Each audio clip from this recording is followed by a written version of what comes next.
Thawal kambu yorgo noi ju khare khen mandru noi chai tara mangani paire mi do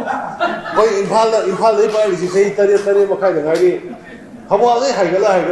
sarkar thuai dei irang to bi nu ba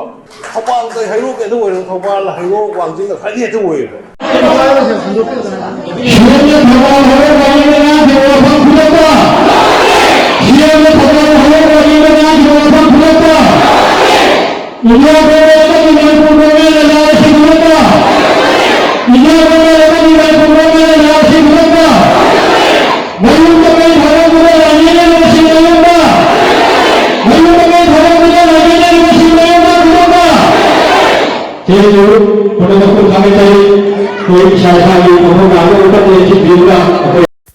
Bablu loitong bongal loiner masing na mangon dagi lapna leviu maitai lipun. Human Rights Alert ki Director Bablu loitong bu masi maitai ama oiraga su kuki singa pullaga maitai singi mayokta thabak tawba miyoini. Mahaka loiner basing na mangon dagi lapna leviu haina maitai lipul tengol puba kakching yumlembam Pradip Chandra na phongdokhri. Aronba tengol amadi maitai lipul si mogi thabak tawgi mawong si RSS ka manai aduga moina militancy infused away anuba makhalgi organization singsi lakpasina hairiba conflict si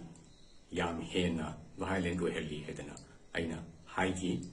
madugi statement do ai withdraw tawjage aina ngangibada aranba yawgiba singdu ai isana madu soidre hedana haijeri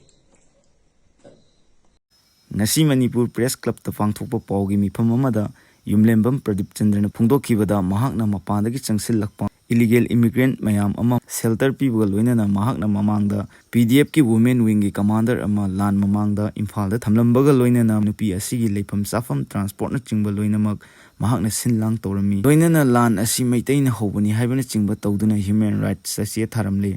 masina maram oiraga tawgadaba thabak mayam ama tawba yadaduna leire loinana mahakna nupi asiga pullaga UN da chatpada natana America da fawba leiramle hariba wingi nupi asi shelter lohonbada hanagi CM oirmba amadi imung manung amadi machanupa ama yauna manaraga shelter pirambadagi detail loinamak maitai lipul da leire maram aduna Bablu loitongbam hariba miyoi asiga manaraga tawriba thabaksing asi khudakta lepiyu natrabadi hojik leiriba maitaigi sentiment asida afafatta thokpa khudimak aikhoina tawdang lobang amloi hainasu phongdokhi